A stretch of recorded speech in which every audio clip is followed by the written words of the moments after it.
നമ്മുടെ ഒറീസയിലെ ആദിവാസികൾ, അല്ലെങ്കിൽ ആന്ധ്രാപ്രദേശിലെ YS രാജശേഖര റെഡ്ഡി മരിച്ചു വീണ നല്ലമലയിലെ ആദിവാസികൾ, ഛത്തീസ്ഗഡിലെ ആദിവാസികൾ, അവർ വർഷങ്ങളായി എത്രയോ ഉൾവനങ്ങളിലാണ്.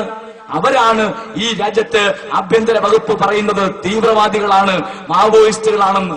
അക്ഷരമറിയാൻ എഴുതാൻ അറിയാത്ത, അല്ലെങ്കിൽ വൈദ്യുതി എന്താണെന്ന് അറിയാത്ത, വെളിച്ചം എന്താണെന്ന് അറിയാത്ത, സൂര്യനെ അല്ലാതെ വൈദ്യുതി വിളക്ക് കണ്ടിട്ടില്ലാത്ത, ഈ രാജ്യത്തെ ഗവൺമെന്റിന് കണ്ടിട്ടില്ലാത്ത, പുറംലോകം കണ്ടിട്ടില്ലാത്ത ആദിവാസികളെ അവിടെ മാവോയിസ്റ്റുകളാക്കുന്നു. ഞാൻ പറഞ്ഞത് മാവോയിസം എന്ന ബാനർ എഴുതി ഒട്ടിച്ചിട്ട് ആദിവാസികളെ അവിടെ മാറ്റിപ്പാർപ്പിക്കുന്നു. എന്തിനാണ്? ആ രഹസ്യം നിങ്ങൾ തിരിച്ചറിയണം. എന്താ അവിടെ നടക്കുന്നത്? ഒറീസയിലാണ് ഇന്ത്യയിൽ ഏറ്റവും കൂടുതൽ ബോക്സൈറ്റ് ഉള്ളത്. ഒറീസയിലാണ് ഇന്ത്യയുടെ ആഭ്യന്തര വരുമാനത്തിന്റെ 3 ഇരട്ടി, $5.5 ട്രില്യൺ, മില്യൺ അല്ല, ബില്യൺ അല്ല, ട്രില്യൺ ഡോളർ ബോക്സൈറ്റ് നിക്ഷേപമുള്ളത്. അത് ഇന്ത്യ രാജ്യത്ത് നിന്ന് കൊണ്ടുപോയി ലോക മാർക്കറ്റിൽ വിൽക്കുവാൻ ഒരു കമ്പനി അവിടെ എത്തിയിരിക്കുന്നു. എക്സ്കവേറ്ററുമായി, ഭൂമി തുരക്കുന്ന മെഷീനുമായി, വലിയ കോടീശ്വരന്മാരായ വിദേശ കുത്തകളുമായി ബന്ധമുള്ള വേദാന്ത എന്ന് പറയുന്ന ഒരു കമ്പനി അവിടെ ഇന്ന് ഒറീസയിൽ തമ്പടിച്ചിരിക്കുന്നു. ആരാധന നേതൃത്വം കൊടുക്കുന്നത് അനിൽ അഗർവാൾ. ഈ അനിൽ അഗർവാളിന്റെ വേദാന്ത കമ്പനി, അതാ രസകരം, ആ വേദാന്ത കമ്പനിയുടെ ഡയറക്ട് ബോർഡ് മെമ്പർ ആയിരുന്നു 2004 ഇന്ത്യയുടെ ധനകാര്യ മന്ത്രിയായ P. ചിദംബരം. 2004 ആ സ്ഥാനം രാജിവെച്ചിട്ടാണ് ഇന്ത്യയുടെ ധനകാര്യ മന്ത്രിയായത്. എന്ന് പറഞ്ഞാൽ സ്വന്തം ബിനാമി കമ്പനിക്ക് വേണ്ടി അവിടെ ആദിവാസികളെ ഒഴിപ്പിച്ചു ബോക്സൈറ്റ് ഖനനം ചെയ്യാൻ ഇന്ത്യയുടെ ആഭ്യന്തര മന്ത്രി കൂട്ടുനിൽക്കുന്നു. നിങ്ങൾക്ക് മനസ്സിലായില്ലേ? ഈ രാജ്യത്തെ ഒറ്റുകൊടുക്കാൻ, ഇവിടുത്തെ ധാതുക്കൾ വിദേശ രാജ്യങ്ങളിലേക്ക് കൊണ്ടുപോകുവാൻ അവിടെ കൂട്ടുനിൽക്കുന്നു. ഇത് കൊണ്ടുപോയാൽ 7% കമ്മീഷൻ ഒറീസ ഗവൺമെന്റിന്, 5% കമ്മീഷൻ അവിടുത്തെ രാഷ്ട്രീയ പാർട്ടികൾക്ക്. എന്ന് പറഞ്ഞാൽ എല്ലാം കമ്മീഷനാണല്ലോ ഇപ്പോൾ. ഞാൻ പറഞ്ഞത് അങ്ങനെ വിഭവങ്ങൾ കൊള്ള ചെയ്യാൻ എന്തു വേണം? ആദിവാസികളെ മാറ്റിപ്പാർപ്പിക്കണം.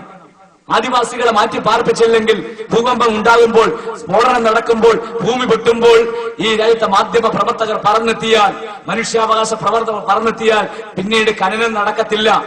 നന്ദിഗ്രാം പോലെ, സിംഗൂര് പോലെ, ലാൽഗഡ് പോലെ ഈ രാജ്യത്തെ മുഴുവൻ മാധ്യമങ്ങളും അവിടെ തമ്പടിക്കും. അതിന് ആദിവാസികളെ മാറ്റിപ്പാർപ്പിച്ചിട്ട് അവിടെ ഖനനം ചെയ്യണം. ഇത് ഒറീസയിൽ മാത്രമല്ല, ജാർഖണ്ഡിലും ഛത്തീസ്ഗഡിലും മാത്രം നമ്മുടെ ഗ്രാനൈറ്റ്, ബോക്സൈറ്റ്, അങ്ങനെയുള്ള എല്ലാവിധമായ ധാതുക്കൾ, സ്വർണം, ചെമ്പ്, കൽക്കരി, ഇത് 40ഓളം കമ്പനികൾ ഇന്ത്യയിൽ തമ്പടിച്ചിരിക്കുന്നു. അതിലൊരു കമ്പനി മാത്രമാണ് വേദാന്ത.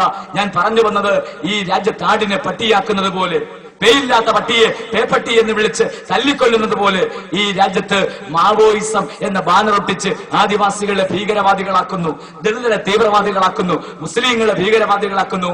ആരൊക്കെ? ഇടതുപക്ഷവും വലതുപക്ഷവും മധ്യപക്ഷവും.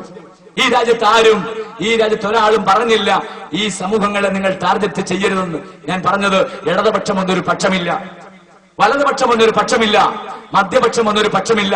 എല്ലാ പക്ഷങ്ങളും ഈ രാജ്യത്ത് ഞങ്ങൾക്ക് അവകാശങ്ങൾ വേണം എന്ന് പറയുന്ന ഈ രാജ്യത്തെ മണ്ണിന്റെ മക്കളെ, ഇന്ത്യ രാജ്യത്തിലെ ദളിതനെ, ഇന്ത്യ രാജ്യത്തിലെ ആദിവാസികളെ ഭീകരവാദികളാക്കാൻ മത്സരിക്കുന്നു. എന്തുകൊണ്ടാണ്? സോഷ്യൽ ഡെമോക്രാറ്റിക് പാർട്ടി പറഞ്ഞു, 1 man 1 vote 1 value. ജനാധിപത്യത്തിൽ ഈ വോട്ടവകാശം ഫലപ്രദമായി വിനിയോഗിച്ചാൽ ഇന്ത്യ രാജ്യത്തെ ഭൂരിപക്ഷ ജനത അധികാരത്തിലേക്ക് വരും. അത് വരാതിരിക്കാൻ ഈ രാജ്യത്തെ 2.5% പേരുണ്ട്. അവർ നേതൃത്വം കൊടുക്കുന്ന ഇന്ത്യയിലെ രാഷ്ട്രീയ പാർട്ടികൾക്ക് അധികാരത്തിലേക്ക് വരണം. അതിനെന്തു വേണം? കുറച്ച് ആൾക്കാരെ ഇവിടെ ഉന്മൂലനം ചെയ്യണം.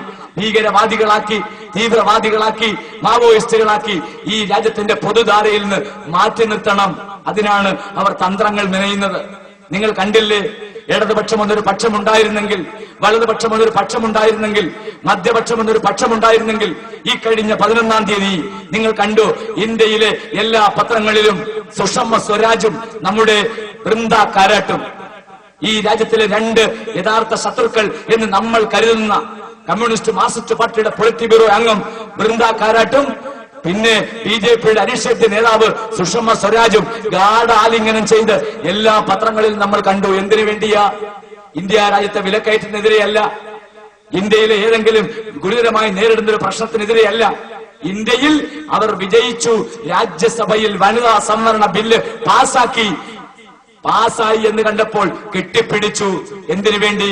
ഈ രാജ്യത്ത് അതാണ് ചരിത്രം. നിങ്ങൾ മനസ്സിലാക്കണം. പിന്നാക്ക ജാതിക്കാരന്റെ, മർദ്ദിതന്റെ, രാജ്യത്ത് തൊഴിലാളികളുടെ, അധ്വാനിക്കുന്നവരുടെ അവകാശങ്ങളെ ചൂഷണം ചെയ്യാൻ എന്നും ബ്രാഹ്മണ മേധാവികൾ ചെയ്തുകൊണ്ടിരുന്ന ഈ കുരുട്ട് വിദ്യകൾ, അതല്ലെങ്കിൽ ഈ ബ്രാഹ്മണിക്കൽ തന്ത്രങ്ങൾ എവിടെയും വിജയിച്ചിരിക്കുന്നു. വനിതകൾക്ക് സംവരണം കൊടുക്കരുതെന്ന് ആരും പറഞ്ഞിട്ടില്ല. എന്താ വനിതാ സംവരണ ബില്ല് നിങ്ങൾ തിരിച്ചറിയണം. ഈ രാജ്യത്ത് മാധ്യമം പോലും, ജമാഅത്തെ ഇസ്ലാമിയുടെ പത്രമായ മാധ്യമം പോലും എഴുതി വനിതാ രോദനം. ബില്ല് നടപ്പിലാക്കുന്നില്ല എന്ന് കണ്ടപ്പോൾ വനിതകളുടെ രോദനം. ചരിത്രം എന്താണ്, ഇവിടെ വനിതകളെ തടയുന്നു എന്നൊക്കെ പറഞ്ഞെഴുതി. എന്താണ് വനിതാ സംവരണ ബില്ലിന്റെ ചരിത്രമെന്ന് നിങ്ങൾ തിരിച്ചറിയേണ്ടതുണ്ട്. എന്തുകൊണ്ടാണ് 2004 വരെ 2009 ഇന്ത്യയിൽ കോൺഗ്രസിന് കേവല ഭൂരിപക്ഷം കിട്ടിയത്. അതിനു മുമ്പ് ഒരു 10 വർഷക്കാലം ഇന്ത്യ രാജ്യത്ത് കോൺഗ്രസിന് ഒറ്റയ്ക്ക് ഭരിക്കാനുള്ള അവകാശം നഷ്ടപ്പെട്ടു. ഇന്ത്യയിൽ കമ്മ്യൂണിസ്റ്റ് പാർട്ടികൾക്ക് സീറ്റുകൾ കിട്ടുന്നില്ല. ഇന്ത്യയിൽ BJPക്ക് ആർക്കും ഇന്ത്യ രാജ്യത്ത് ഒറ്റയ്ക്ക് ഭരിക്കാനുള്ള ഭൂരിപക്ഷം നഷ്ടപ്പെട്ടു എന്ന് പറഞ്ഞാൽ അതിന്റെ അർത്ഥം എന്താ? ഇന്ത്യയിൽ മുലായം സിംഗ് യാദവും, ലല്ലു പ്രസാദ് യാദവും, അതുപോലെ മായാവതിയും, തമിഴ്നാട്ടിലെ പുതിയ തമിഴകവും, അങ്ങനെ ഒട്ടേറെ പ്രസ്ഥാനങ്ങൾ ഈ രാജ്യത്തിലെ പിന്നോക്കരുടെ വോട്ടുകൾ സമാഹരിച്ചുകൊണ്ട് MP-മാരെ സൃഷ്ടിച്ചു ഇന്ത്യൻ പാർലമെന്റിൽ. അത് മുന്നോക്ക ജാതികളെ സംബന്ധിച്ച് അസ്ഥിരമായി ഇന്ത്യൻ പാർലമെന്റിനെ അസ്ഥിരപ്പെടുത്തി. എന്ന് പറഞ്ഞാൽ പിന്നോക്ക ശാക്തീകരണം വന്നപ്പോൾ എല്ലാ കാലവും ഇന്ത്യൻ പാർലമെന്റിൽ കുത്തിനിറച്ചിരിക്കുന്ന ബ്രാഹ്മണ മേധാവിത്വത്തിന് അറുതി വരുത്തി. പക്ഷേ ബ്രാഹ്മണർ അവർ പുതിയ തന്ത്രം കണ്ടുപിടിച്ചു. എന്താ? വനിതാ സംവരണം. വനിതാ സംവരണം എന്ന് പറഞ്ഞാൽ എന്താണ്? 33% സംവരണം. 540 സീറ്റിൽ 33% വനിതാ സംവരണം ഏർപ്പെടുത്തുമ്പോൾ എത്രയാണ്? 178 MP-മാരെ ചുളിവിൽ കയറ്റിയിരുത്താം.